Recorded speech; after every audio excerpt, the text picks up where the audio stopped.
नमस्कार दोस्तों, study IQ में आप सभी का बहुत बहुत स्वागत है। पिछले कई सालों से अगर हम देखें तो चाइना की जो नीति रही है रिगार्डिंग इट्स अग्रेशन, तो वो ये रहती है कि वो किसी भी तरह के बुलेट का इस्तेमाल नहीं करते, यानी कि वो गोलीबारी नहीं करते, ठीक है।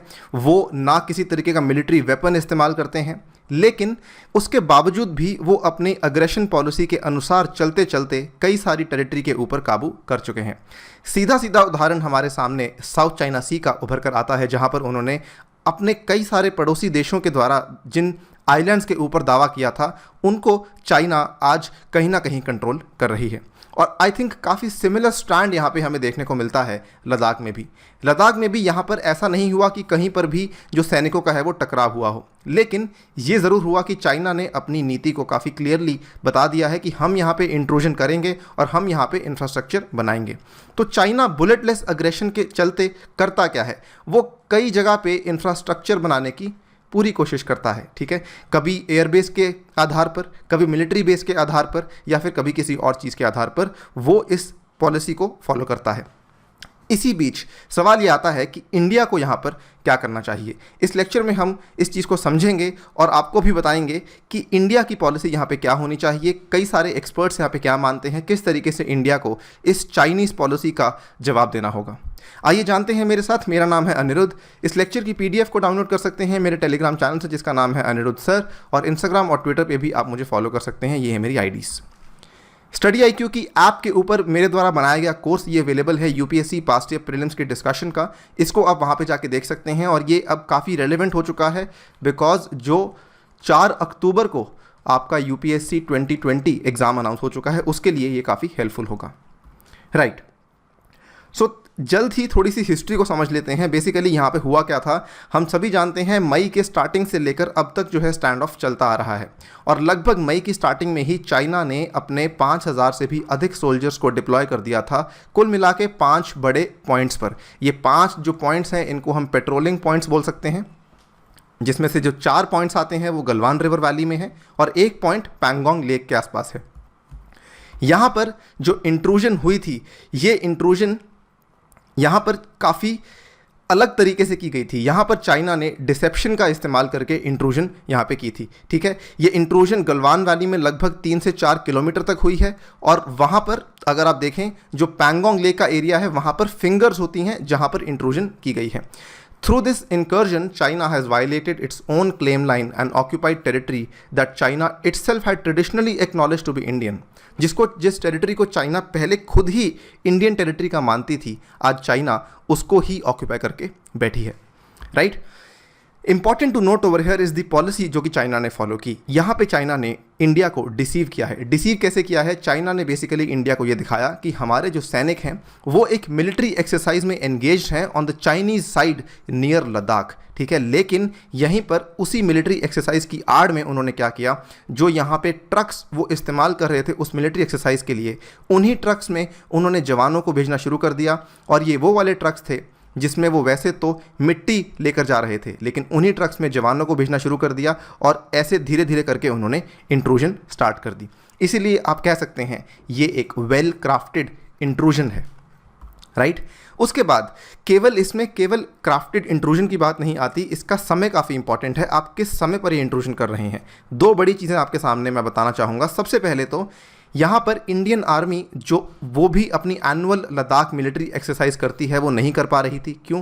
क्योंकि कोविड-19 पैंडेमिक के चलते ये हमारे प्रायोरिटी एजेंडा में नहीं था, ठीक है। ये हम हर साल करते हैं सो दैट हमारे जो सैनिक है वहाँ पर वो वहाँ के मौसम से थोड़ा सा अपने आप को एक्लिमेटाइज कर लें, और वहाँ पर अगर उनको पेट्रोलिंग करनी है तो आसान हो जाए।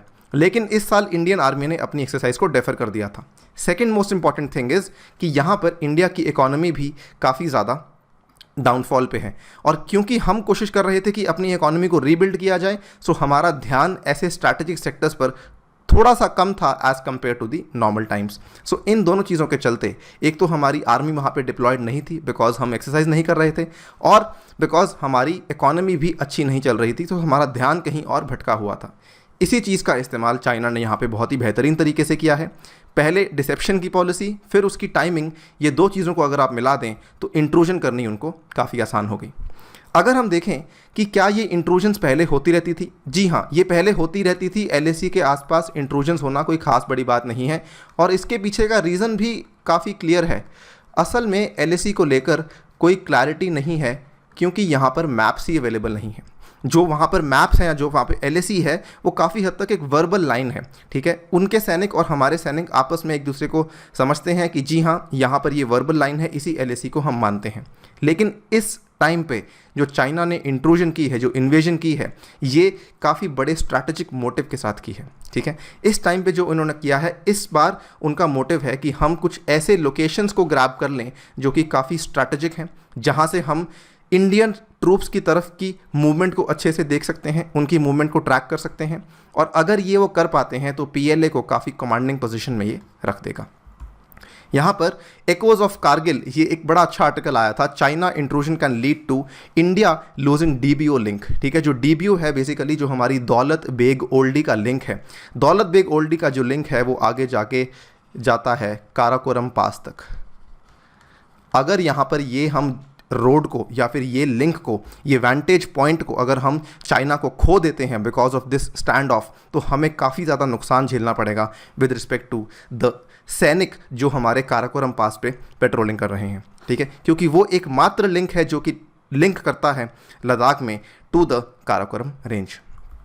इसके बाद अगर हम देखें, एक और बड़ी इंपॉर्टेंट चीज़ आती है, ये आपका पीओके का पार्ट है, ठीक है।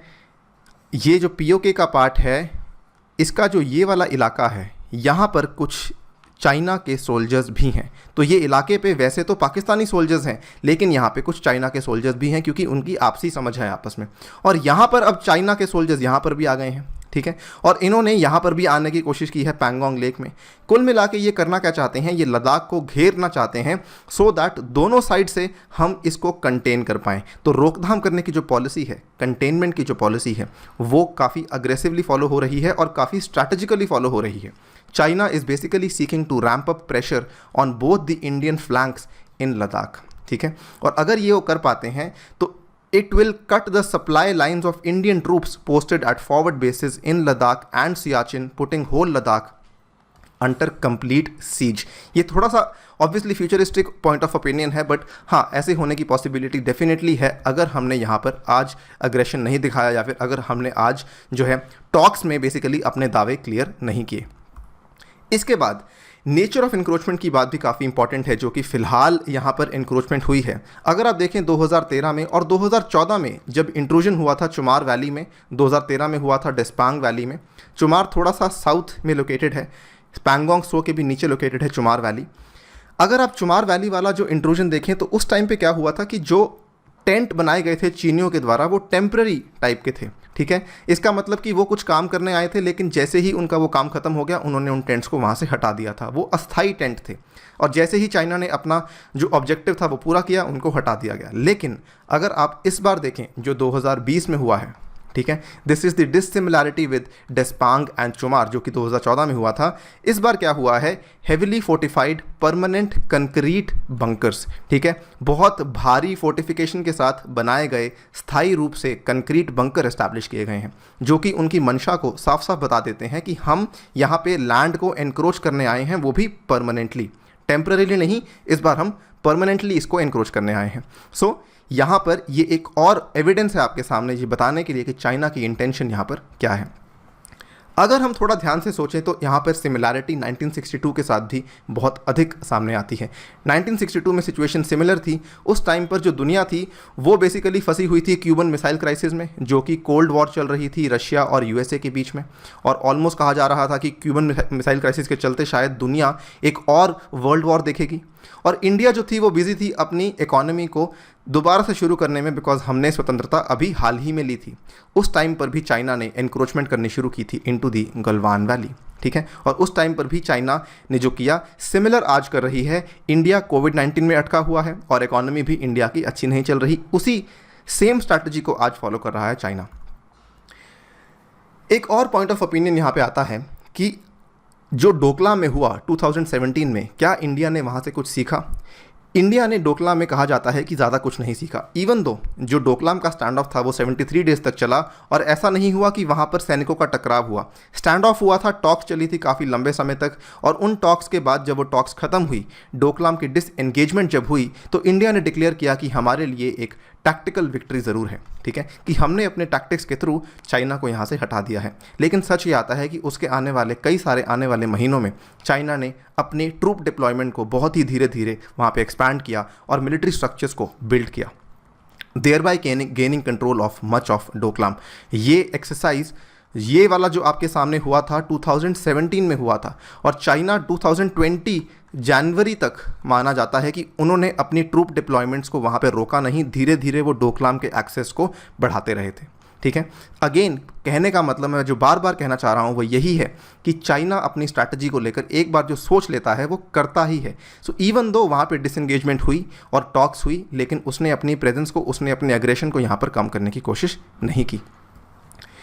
इवन अगर हम 2020 वाले टाइम में देखें तो अभी जो हमारी बॉर्डर टॉक्स थी, सबसे पहले जो बॉर्डर टॉक्स का राउंड्स हुआ था जो वो 6 जून को हुआ था। First round of border talks started on 6 जून, जहां पर हमारे लेफ्टिनेंट जनरल्स की मीटिंग हुई थी। उसके बाद 10 जून को दोबारा से मीटिंग हुई थी जहां पर जूनियर लेवल पर मीटिंग हुई थी, लेकिन बेसिकली कोई सुलह यहां पर नहीं हुई है। इवन दो यहां पर दोनों की फॉरेन मिनिस्ट्रीज़ ने स्टेटमेंट्स अनाउंस कर दिए हैं, लेकिन एक्सपर्ट्स का ये मानना है कि चाइना केवल यहाँ पे टाइम बाय कर रहा है, और वो टाइम के थ्रू बेसिकली क्या करेगा, फेक अटेम्प्ट्स होंगे, फर्जी कोशिशें करेगा to ease out tension at border with India to consolidate its hold on key encroached areas.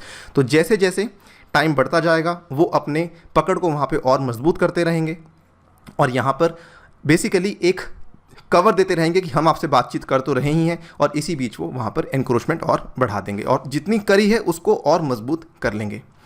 Same चीज़ हुई थी साउथ चाइना सी में। पिछले 10 सालों में अगर आप देखें, अनक्लॉज ने क्या नहीं किया, ठीक है, उसके बाद यूएसए ने क्या नहीं किया, लेकिन चाइना अपनी नीतियों से पीछे नहीं हटा। कई सारे देशों को परेशान करते करते चाइना ने यहाँ पर आप देख सकते हैं परासल आइलैंड्स, स्पार्टली आइलैंड्स, ठीक है, उसके बाद यहाँ पर आपका स्कारबोरो का शोल आता है, इवन दो प्रतास आइलैंड्स, इन सभी को कैप्चर करने की, सीज करने की पूरी कोशिश की है। और यहाँ पर भी चाइना ने किसी तरह का बुलेट का इस्तेमाल नहीं किया, यानी कि कोई टकराव नहीं हुआ, लेकिन अपनी स्ट्रैटेजीज़ वही रखी। इंफ्रास्ट्रक्चर बना दिया, मिलिट्री बेस तैयार कर दिए, आर्टिफिशियल आइलैंड्स बना दिए, इसके थ्रू उन्होंने अपनी एग्रेशन को बढ़ाया। अब इवन अगर हम लेटेस्ट देखें, जो चाइना ने हाल ही में स्टेटमेंट दिया है, चाइना ने स्टेटमेंट इस तरीके से दिया है जो कि स्टेटमेंट कम लगता है और थ्रेट ज़्यादा लगता है, कि चाइना एक चेतावनी देना चाहता है, ठीक है। China recently issued a statement that two sides must ensure differences do not escalate into disputes, ठीक है, जो हमारे आपस में फ़िलहाल डिफरेंसेस हैं कहीं वो विवाद में तब्दील ना हो जाए। अगर हम इसको थोड़ा सा सिंप्लीफाई करें, चाइना ये कह रहा है कि India must stomach its aggression और else the situation will cease to be stable and controllable. कई सारे एक्सपर्ट्स ये मानते हैं कि जो लैंग्वेज यहाँ पे यूज़ की गई है चाइना के द्वारा, ये काफ़ी क्लेवर है, काफ़ी कनिंग है, और ये स्टेटमेंट नहीं है, थ्रेट है, कि वो आपको बोल रहा है कि अगर आप नहीं मानेंगे तो हम अपने तरीके ऐसे ही चलते जाएंगे, ठीक है, अदरवाइज़ हमारे पास और भी तरीके हैं। अंत में इस वीडियो को एंड करने से पहले मैं बोलना चाहूँगा, यहाँ पर कुछ ओपिनियंस बाहर आ रहे हैं, कुछ सजेशंस बाहर आ रही हैं, वो ये कहती हैं कि कुल मिला के इंडिया को बेसिकली 2 फ्रंट वॉर के लिए हमेशा ही तैयार रहना पड़ेगा। अभी तक हम मानते थे कि हमारा जो मेन दुश्मन है वो पाकिस्तान है, लेकिन ऐसा नहीं है, कि चाइना के साथ भी हमें प्रॉब्लम्स हो सकती हैं और हमें 2 फ्रंट वॉर के लिए हमेशा ही तत्पर रहना होगा। इसके बाद एक पर्टिकुलरली चाइना को लेकर जो पॉलिसी आती है वो ये आती है कि हमारी पॉलिसी अभी तक ये रही है कि हम चाइना के साथ सुलह करने की कोशिश करते रहते हैं। इसको लेकर मैंने सेपरेट वीडियो बनाई थी, ये बताने के लिए कि हमने कई सारी कोशिशें की टू रिकनसाइल विद चाइना, लेकिन वो कोशिशें अक्सर नाकामयाब रही हैं। तो यहाँ पर हमें उन पॉलिसीज़ को छोड़कर अब कंटेनमेंट पॉलिसी की तरफ चलना चाहिए, जिसमें ये कि यहाँ पर जिस तरीके से लद्दाख में पहला कदम चाइना ने उठाया, वैसे ही हो सकता है कहीं और जाकर इंडिया भी पहला कदम यहाँ पर उठाए। आई नो कि ये हमारी पॉलिसी के अगेंस्ट है, लेकिन एक्सपर्ट्स ये मानते हैं कि अब वो समय आ चुका है कि हम अपनी पुरानी पॉलिसीज़ को छोड़कर अपनी नई पॉलिसीज़ को अपनाएं। और अंत में साउथ चाइना सी को लेकर भी इंडिया अगर ये कोशिश करना चाहता है कि वो एक क्षेत्रीय शक्ति बने और उसके बाद एक महाशक्ति बने, तो उसको अपनी नेवल प्रेजेंस को बढ़ाना ही होगा with the help of allies in South China Sea and the Indo Malay peninsula. Allies यहाँ पे कौन कौन आते हैं? यूएस आता है, जापान आता है, ऑस्ट्रेलिया आता है। अगर हम इनके साथ मिलजुट कर बेसिकली कुछ प्रेजेंस बढ़ाते हैं तो वो हमारा ही फ़ायदा होगा, और यही नहीं, बेसिकली जो फ्रीडम ऑफ नेविगेशन है उसके ऊपर भी कंट्रोल रहेगा। इसी के साथ आपसे विदा लेता हूँ। Thank you for listening to me. As always, stay tuned and stay safe.